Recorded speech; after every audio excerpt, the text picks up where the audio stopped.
Hi guys, so ayan, ito yung aking second batch ngayong araw na to. 7 pieces to, pero kanina, yung mga bandang mga 7, mayroong first batch na umorder.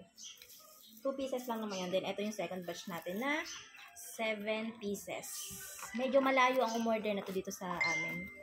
So, kailangan tong pick upin. Ayan, ngayon ay tapos ko na siyang maluto. Then, ang pick up nito is 10 AM. Then, ayan, mga 9:40 na yata ngayon. Pag mga ganitong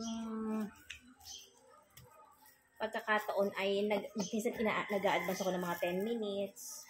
Kasi hindi ito masasabi yung oras. Ganun. Ito ay ready to pick up na 7 pieces na pizza. Iba-ibang flavor to. Yan.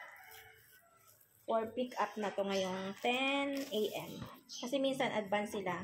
Kaya minsan nag-a-advance ako ng kaunting minuto. So, yun guys. Ito na ang ating 7 pieces guys. For watching.